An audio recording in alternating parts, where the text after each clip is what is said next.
दोस्तों नमस्कार। पश्चिम बंगाल में चुनाव क्या राष्ट्रपति शासन के अधीन होंगे और क्या चुनाव समय से आगे बढ़ेंगे? ये दो सवाल ऐसे सवाल हैं जिस सवाल पर यदि आज सुप्रीम कोर्ट में एसआईआर के प्रोसेस को लेकर जो सुनवाई हुई उस पर यदि नजर डालें तो यह संभावना अब बढ़ती जा रही है। पश्चिम बंगाल में भारतीय जनता पार्टी नहीं चाहती कि भारतीय जनता पार्टी तृणमूल कांग्रेस के सत्ता में रहते हुए चुनाव हो,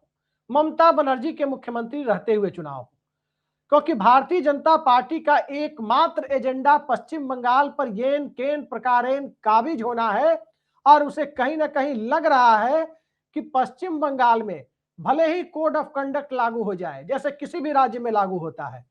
राज्य की मशीनरी पर चुनाव के वक्त राज्य सरकार का जो दबदबा होता है वो दबदबा कैसे खत्म किया जाए और किस तरह से दिल्ली का दबदबा यानी केंद्र में सत्ताधारी पार्टी का दबदबा बरास्ते राष्ट्रपति शासन पश्चिम बंगाल की ब्यूरोक्रेसी पर, वहां के प्रशासन पर, वहां के रिटर्निंग ऑफिसर पर कायम किया जाए। ये कोशिशें कहीं एसआईआर के माध्यम से तो नहीं हो रही है जिसे सुप्रीम कोर्ट देख नहीं पा रहा हो। सुप्रीम कोर्ट स्वाभाविक है कि संविधान के मुताबिक चलता है, कानून के मुताबिक चलता है, सियासत अपने मुताबिक और अपनी सुविधा के मुताबिक चलती है। लेकिन याद रखिए, राजनीति कभी भी कानून को तोड़ मरोड़ कर नहीं हो सकती। न्यायालय अपने हिसाब से जिस प्रकार से जो भी कर रहा है निश्चित तौर पर वो काबिले तारीफ है। आज सुप्रीम कोर्ट में जो कुछ भी हुआ वो किसी हैरत से कम नहीं है। मामला था पश्चिम बंगाल में एसआईआर मामले की सुनवाई का, और एसआईआर मामले को लेकर अभी कुछ दिनों पहले सुप्रीम कोर्ट ने जो आदेश दिया वो आदेश दरअसल ये था कि कोलकाता हाई कोर्ट को कहा गया, वहां के चीफ जस्टिस को कहा गया कि राज्य सरकार के पास यदि अधिकारियों की कमी है, समय पर एसआईआर प्रोसेस पूरा नहीं हो पा रहा, तो इस वेरिफिकेशन के प्रोसेस को पूरा करने के लिए राज्य के न्यायिक अधिकारियों, डिस्ट्रिक्ट जज और एडीजे लेवल के अधिकारियों को भी इस काम में झोंक दिया जाए। हालांकि आज भी सुप्रीम कोर्ट ने कहा है कि 28 फरवरी तक चुनाव आयोग वोटर लिस्ट जारी कर दे, वेरिफिकेशन का काम पूरा कर ले, और यदि पूरा नहीं होता है तो सप्लीमेंट्री वोटर लिस्ट जारी करें।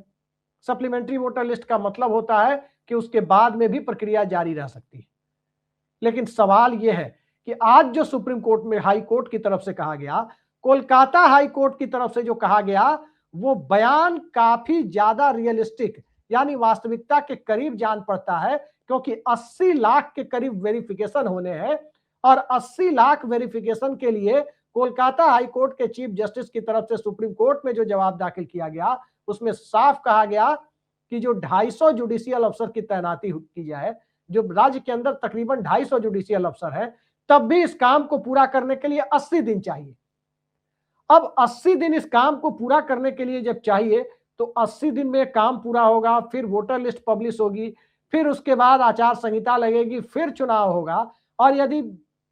पश्चिम बंगाल के पिछले विधानसभा चुनाव को देखें तो 2 मई 2021 को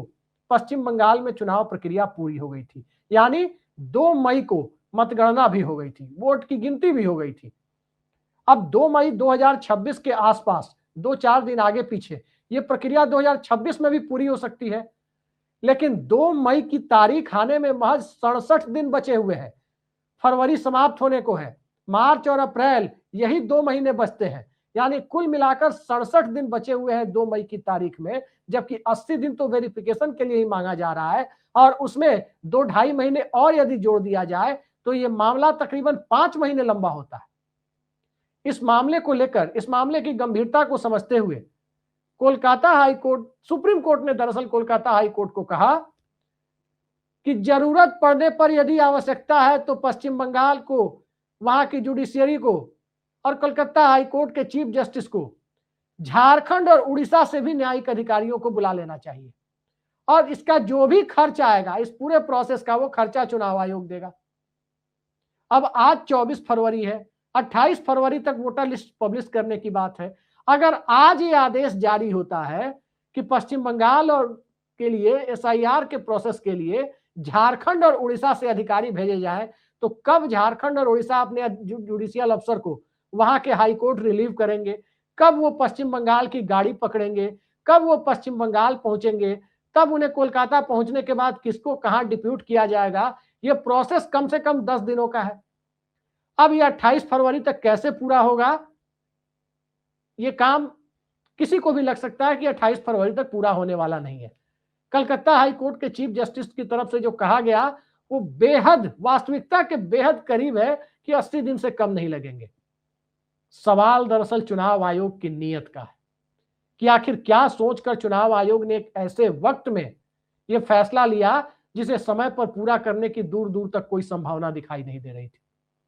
किसी को बांग्लादेशी कह देना, किसी को कुछ कह देना, किसी को इन्फिल्ट्रेटर कह देना, और जब लिस्ट मांगी जाए, पश्चिम बंगाल सरकार की तरफ से भी लिस्ट मांगी जाए कि भाई ये लिस्ट दे दीजिए कि कौन कौन से लोग हैं जो घुसपैठिए हैं, वो लिस्ट भी देने में आनाकानी की जा रही है। चुनाव आयोग वो लिस्ट भी नहीं दे रहा, जबकि राज्य सरकार को किसी भी एजेंसी के पास यदि किसी भी तरह से किसी भी घुसपैठिए की लिस्ट है तो वो साझा जरूर करनी चाहिए ताकि राज्य सरकारों को उन्हें बाहर निकालने में मदद मिले। स्वाभाविक है कि ऐसी कोई लिस्ट जिसमें घुसपैठियों का स्पष्ट विवरण हो कि कौन कहां से घुसपैठ करके कहां आया है, यह लिस्ट या तो चुनाव आयोग के पास नहीं है या कुछ वो छुपा रहा है। पूरे खेल को देखते हुए, इस पूरे घालमेल को देखते हुए एक बात तो साफ हो चली है कि आखिर वो कौन सी परिस्थितियां थी जिसमें ममता बनर्जी को काला कोट पहनकर सुप्रीम कोर्ट में वकालत करनी पड़ी।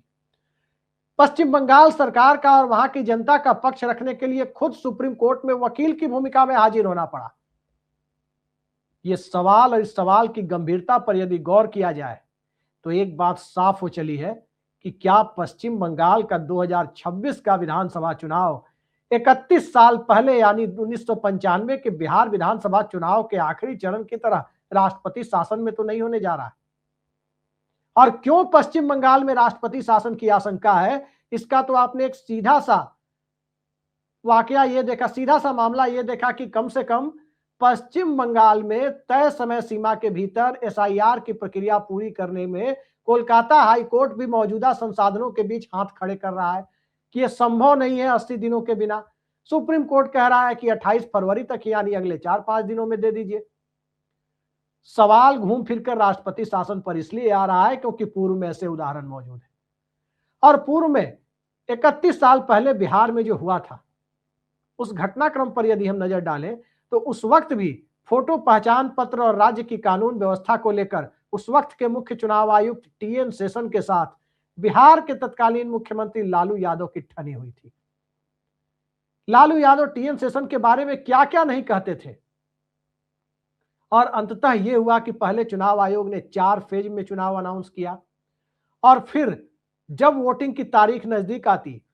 तब उसके 1-2 दिन पहले वोटिंग की तारीख आगे बढ़ा दी जाती, और अंततः वो 4 फेज का चुनाव जो फरवरी में संपन्न होना था वो खिसकते खिसकते अप्रैल के पहले हफ्ते तक जा पहुंचा, और 4 फेज के बदले में 9 फेज में चुनाव हुआ बिहार का।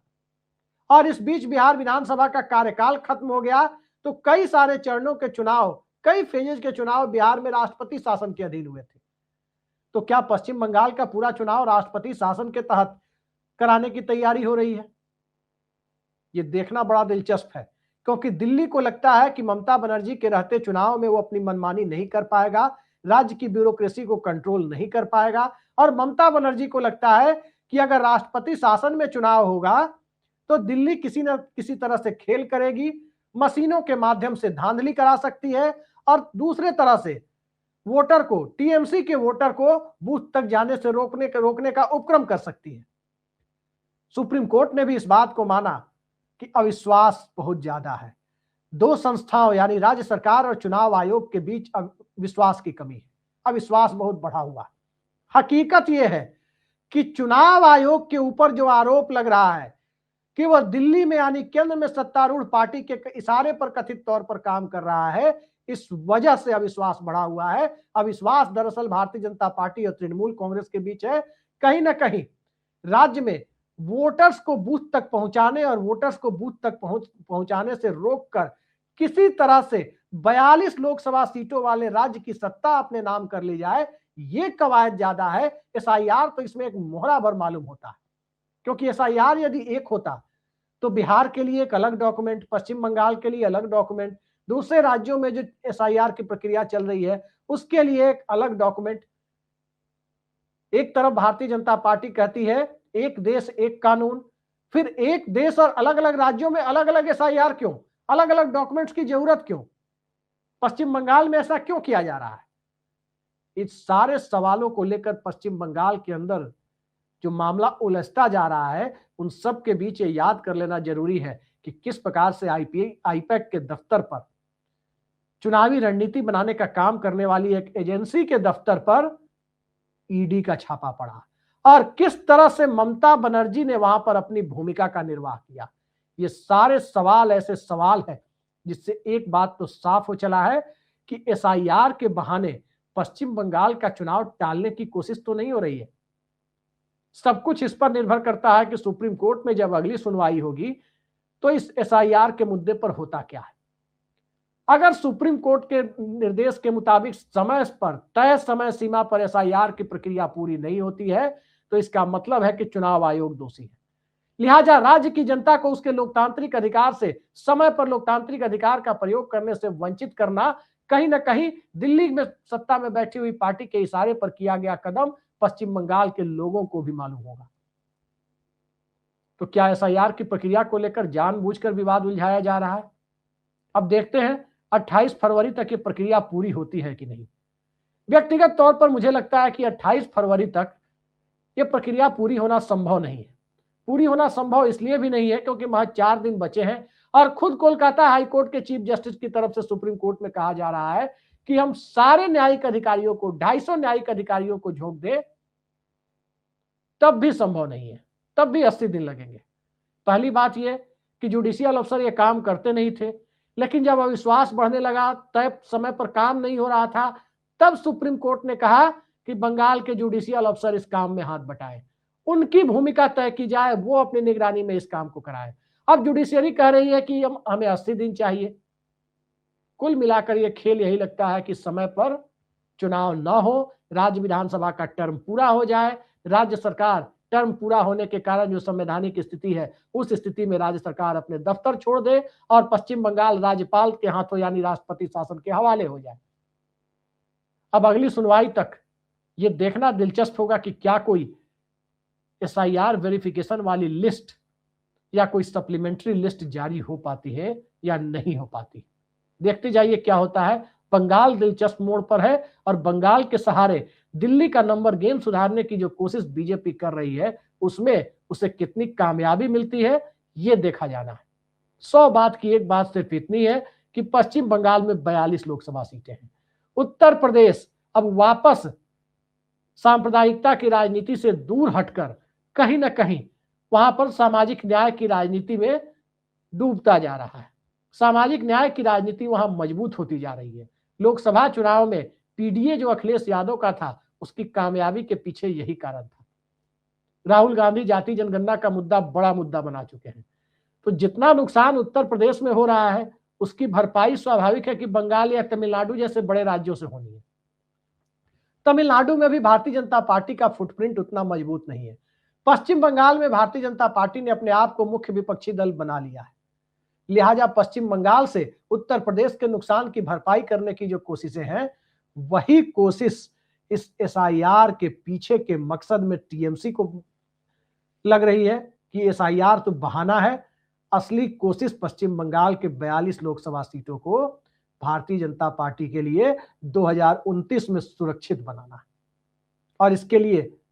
कथित चुनावी धांधली को न्योता देने के लिए जो टीएमसी को लग रहा है कि उसे न्योता देने के लिए पश्चिम बंगाल में टीएमसी के शासनकाल में चुनाव कराने के लिए बीजेपी नहीं चाहती है और टीएमसी के लोग जो कहते हैं कि बीजेपी का मोहरा है चुनाव आयोग, उसके पीछे यही कारण है। देखते जाइए क्या होता है। फिलहाल के लिए इतना ही। नमस्कार।